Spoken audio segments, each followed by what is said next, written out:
I've been long talking about problems in the public sector units. These problems have existed long before this government came. All my point is this government has run things to ground and things have got steadily from bad to worse. Ever since liberalization started to take root, public sector units have done badly. The governments, hungry for revenue, kept on selling stocks of these companies, but treated them like fiefdom. It is well known in markets that only companies that perform have been rewarded. Shareholders who believed in government and have invested stocks in all PSU companies have lost heavily. 2 days back, I did a video where I showed market cap. Tata company's market cap is larger than the market cap of all public sector units owned by the government of India. I've also shown that Tata Sons has more money in stock market than the entire Indian government put together. That is, value of stocks held by Tata Sons is higher than the value of stocks held by the government of India. This is indeed a sorry state because we have had several marquee names in public sector companies. This government has repeatedly and systematically destroyed public sector units. Before we get and discuss this in great detail, I want you to hit the like button of this video first, subscribe to my channel, and it's not enough that if you subscribe, I want you to ask your friends and relatives to subscribe to my channel. I also urge you to turn on the bell notification because you will not be notified unless you turn on the bell notification, for the algorithm does not push a video to everybody who has subscribed. Welcome back to Be Rich.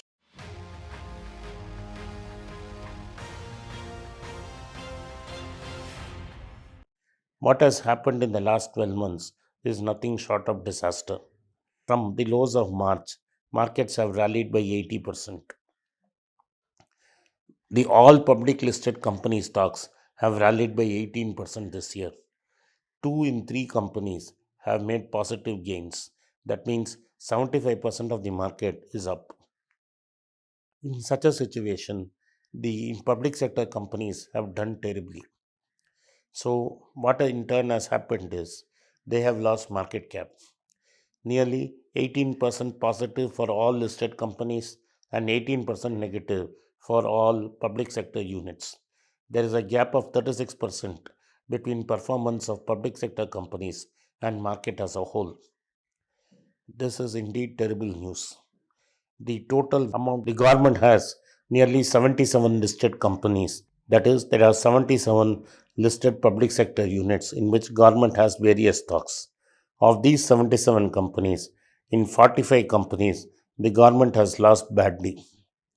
They have shown net negative returns. In 22 companies, there has been a rally.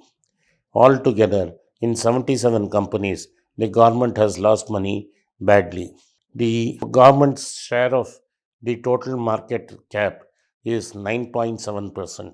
For the first time in the history of India, the total government public sector holding in stocks has come down to less than 10%. In 2010, this was 32%. In last year, it was 13%. So, government's value is steadily sinking. Most of these problems are made by the government of India, the way they manage public finances, because government is always hungry for revenue and is trying to bridge fiscal deficit. So it is trying to fiddle accounts and try to transfer assets from right pocket to left pocket. Let me give you an example. ONGC was a profitable company, not doing well, surplus in cash with no debt. The government was eyeing this company. First, it stripped that companies of all reserves by declaring dividends. Next, there was a sham privatization of Hindustan Petroleum. Hindustan Petroleum was an energy company owned by the government of India. What did they do? They did not privatize Hindustan Petroleum. They wanted money urgently.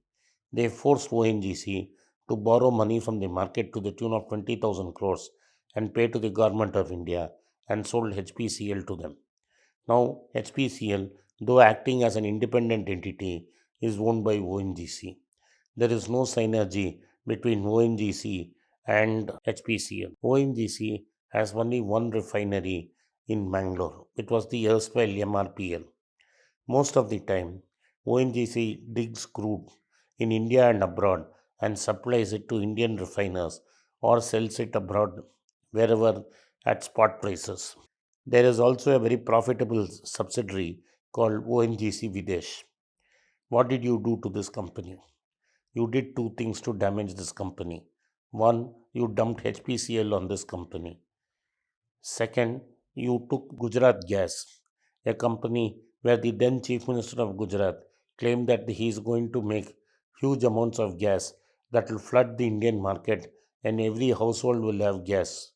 He borrowed huge tons of money from Indian public sector banks. When it was very clear that the company was dead and there was no going to be no stocks, Gujarat Gas was sold to ONGC and without any audit or without any price discovery. And ONGC is carrying that dead stock with the result that ONGC has been declining for a long time. Even this year, ONGC's market cap has declined. People who bought ONGC, believing that the government will not interfere, have been fooled, and they must be shocked at the way this government has treated ONGC's finance. Let us now turn to banks. In banks, all private sector banks have done exceedingly well. The market cap of HDFC Bank is bigger than the market cap of all public sector banks.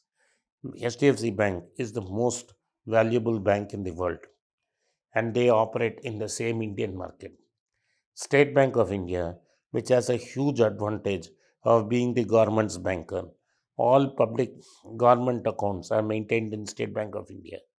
In spite of this, and the fact that SBI was allowed to start a general insurance company and a life insurance company, and they also dominated, along with Carl Group, the credit card industry.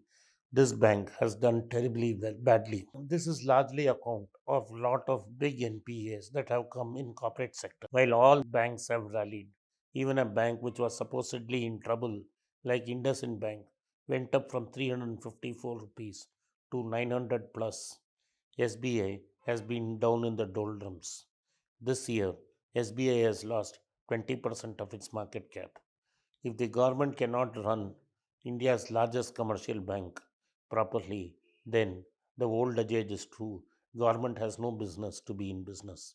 If governments are hungry for revenue, they should outright sell all these public sector units and take revenue one at a time instead of running these companies into ground.